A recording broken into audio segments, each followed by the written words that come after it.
Chapter 2. Temptu Jonas watched as his father poured a fresh cup of coffee. He waited. You know, his father finally said, every December was exciting to me when I was young. And it has been for you and Lily, too, I'm sure. Each December brings such changes. Jonas nodded. He could remember the Decembers back to when he had become, well, probably a 4.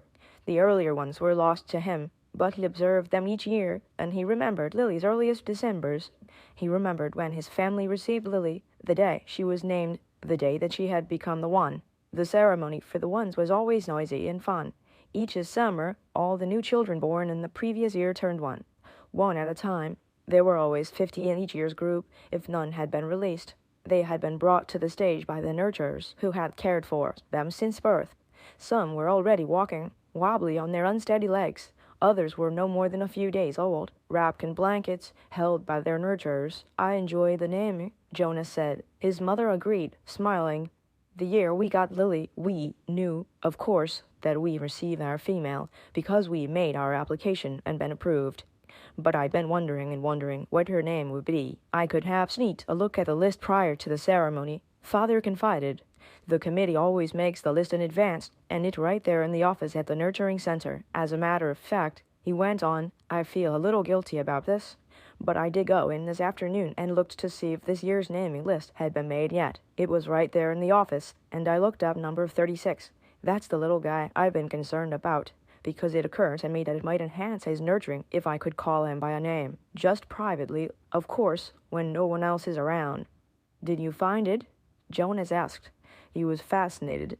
It didn't seem a terribly important rule, but the fact that his father had broken a rule at all awed him. He glanced at his mother, the one responsible for adherence to the rules, and was relieved that she was smiling. His father nodded. His name, if he makes it to the name without being released, of course, is to be Gabriel, so I whisper that to him when I feed him every 4 hours, and during exercise and playtime. If no one can hear me, I call him Gabe, actually, he said, and grinned. Gabe. Jonas tried it out. A good name, he decided, though Jonas had only become a 5 the year that they acquired Lily and learned her name. He remembered the excitement, the conversations at home, wondering about her, how she would look, who she would be, how she would fit into their established family unit. He remembered climbing the steps to the stage with his parents, his father by his side, that year instead of with the nurturers, since it was the year that he would be given a new child of his own. He remembered his mother taking the new child, his sister, into her arms while the document was read to the assembled family units. New child 23, the Mainmer had read, Lily. He remembered his father's look of delight, and that his father had whispered, she's one of my favorites. I was hoping for her to be the one. The crowd had clapped, and Jonas had grinned. He liked his sister's name.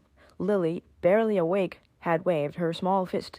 Then they had stepped down to make room for the next family unit. When I was an 11, his father said, now, as you are, Jonas, I was very impatient, waiting for the ceremony of 12. It's a long 2 days. I remember that I enjoyed the ones, as I always do, but that I didn't pay much attention to the other ceremonies, except for my sister's. She became a 9 that year, and got her bicycle. I'd been teaching her to ride mine, even though technically I wasn't supposed to. Jonas left. It was one of the few rules that was not taken very seriously and was almost always broken. The children all received their bicycles at 9.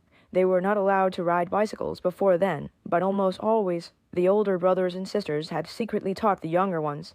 Jonas had been faking already about teaching Lily.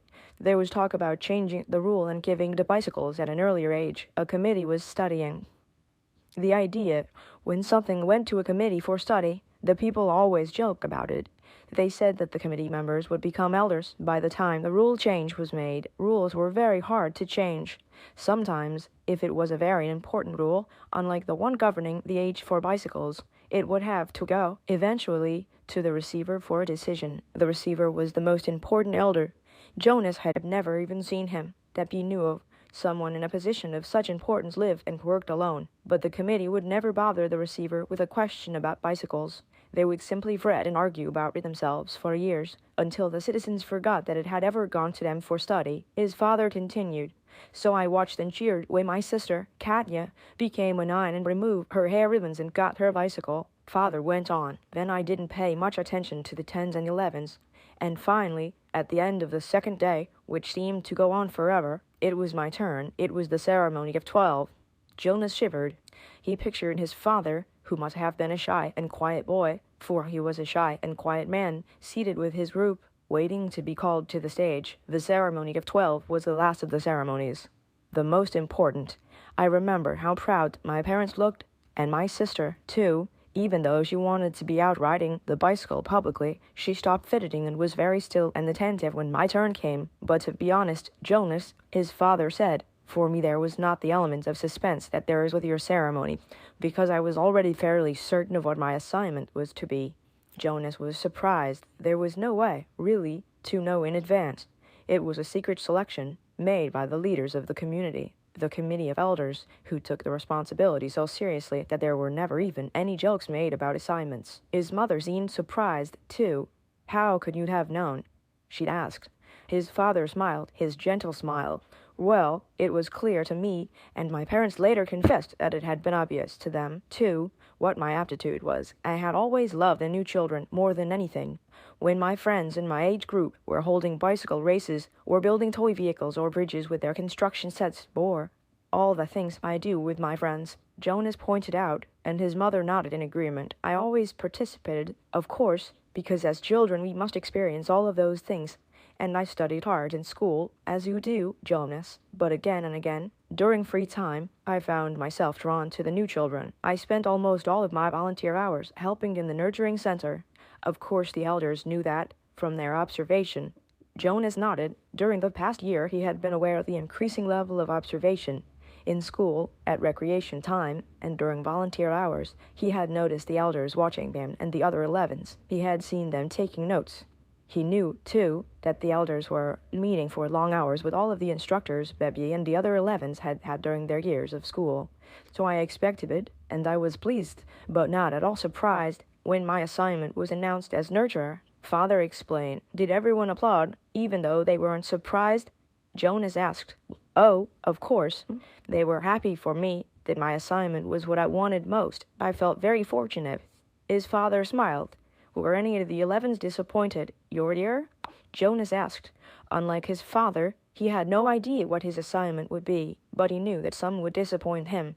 Though he respected his father's work, nurturer would not be his wish, and he didn't envy laborers at all, his father thought. No, I don't think so. Of course the elders are so careful in their observations and selections.